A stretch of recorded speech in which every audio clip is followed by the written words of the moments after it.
오늘 아침 신문은 어떤 소식을 다뤘는지 짚어보는 시간입니다. 이현웅 아나운서가 주요 내용 정리해왔습니다.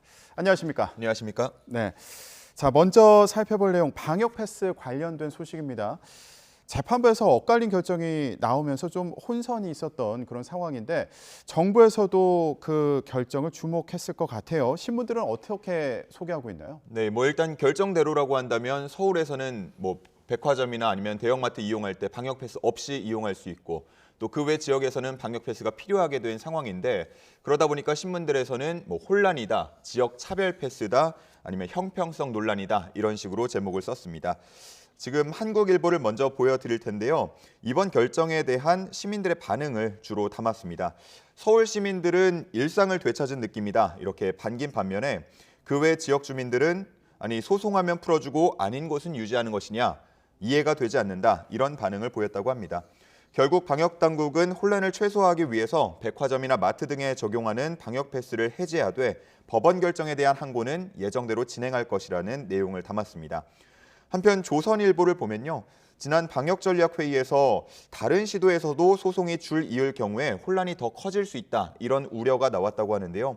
그렇기 때문에 역시나 방역 패스를 해제하는 쪽으로 가닥을 잡고 있다고 하면서 방역 패스 적용을 철회하는 대신에 면적별 인원 제한 등의 다른 조치로 문제점을 조금 더 보완할 것이다 이런 내용 담고 있었습니다. 네, 정부에서 상점, 마트, 백화점 같은 경우에 방역 패스를 전국적으로 해제할 것으로 알려진 상황인데 오늘 발표 내용 지켜보도록 하겠습니다. 다음은 먹는 치료제 얘기를 준비를 했네요. 예, 그렇습니다. 첫 투약이 시작됐는데 다수가 증상이 호전됐다는 소식이 전해졌습니다. 맞습니다. 지난 14일에 처방받은 환자가 총 9분이었고요. 모두 재택 치료 중인 환자였습니다.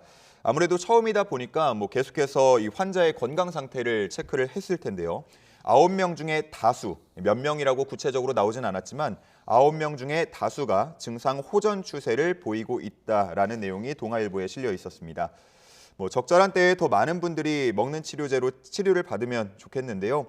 우선 향후 3주 동안은 물량이 2만 1,000명분까지로 제한이 되다 보니까 당분간은 65세 이상 고령층 그리고 면역 저하자 중심으로 처방될 예정이라고 합니다. 네, 앞으로 호전 소식이 더 들려왔으면 좋겠네요. 예. 예. 다음 소식은 북한 얘기를 준비했네요. 코로나19 사태가 계속되고 있는데 북한 움직임에 변화가 보이고 있다고요? 그렇습니다. 북한이 중국 단둥으로 화물열차 보냈다는 이야기는 전해졌습니다. 중앙일보에는 이 사진이 실려 있었는데 압록강 철교의 사진입니다. 이전에는 시범 운행으로 이 압록강 철교 가까이까지만 왔다가 돌아간 그런 적이 있었는데 이번에는 이 압록강 철교를 건너서 국경을 넘어서 운행을 하게 됐습니다. 이렇게 국경을 넘어서 운행한 건 2020년 1월 이후에 처음이라고 하는데요. 그러니까 다시 말해서 코로나 이후에 처음이라고 볼 수가 있겠습니다. 이 신문 같은 경우는 북한이 악화된 경제 상황 때문에 방역 대책을 변경한 것으로 분석을 했고요.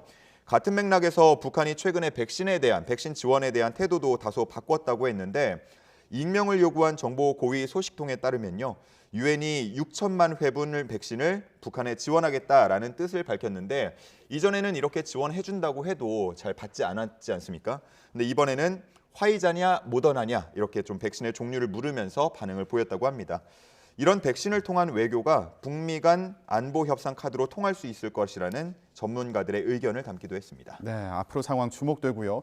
다음은 정치권 소식 알아보겠습니다.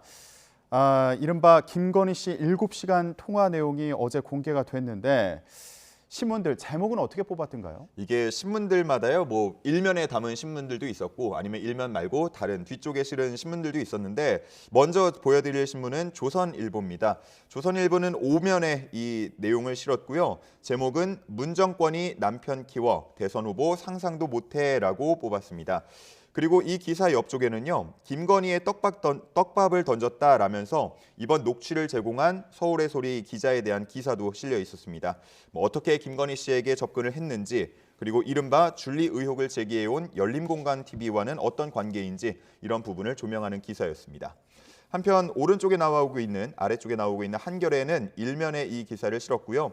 김건희 캠프로 와 내가 시키는 거 해야지 이렇게 제목을 썼습니다. 이 신문은 통화 녹취를 보고요.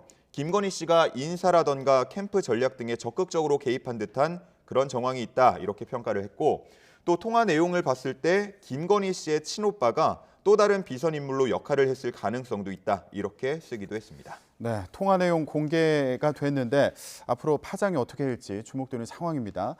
자, 대장동 개발 특혜 의혹과 관련한 수사 속보도 전해지고 있죠. 예, 검찰이 지난주에 정진상 더불어민주당 선거대책위원회 비서실 부실장을 조사했다는 내용이 서울신문에 실려 있었는데요.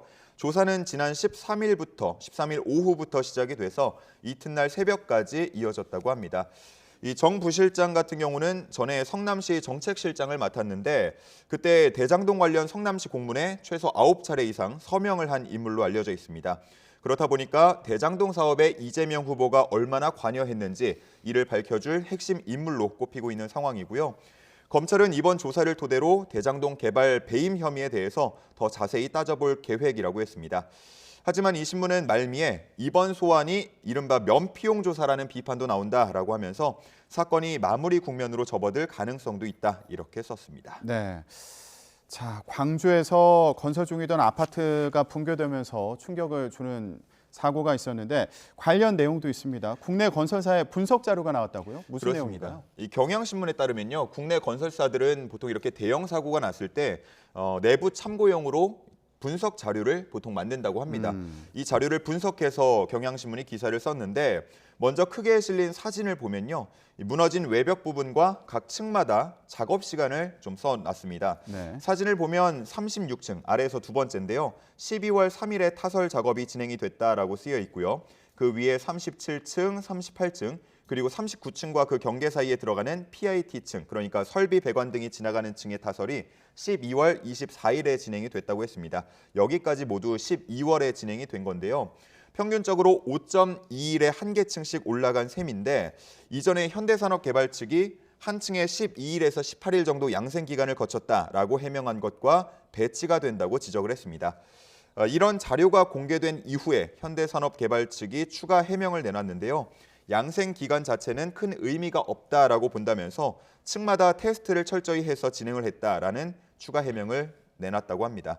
한편 한국일보는 이번 사고 책임과 관련해서 정몽규 회장이 사퇴할 가능성도 있다라고 했는데 네. 사고가 계속 반복이 되고 있고 또 특히나 이번 사고 이후에는 다른 지역에서 재건축 시공계약 해지를 검토한다던가 아니면 아이파크라는 브랜드에 대한 불신의 목소리가 계속 커지는 그런 반응이 나오니까 사태 심각성을 무겁게 받아들일 수밖에 없다고 했습니다.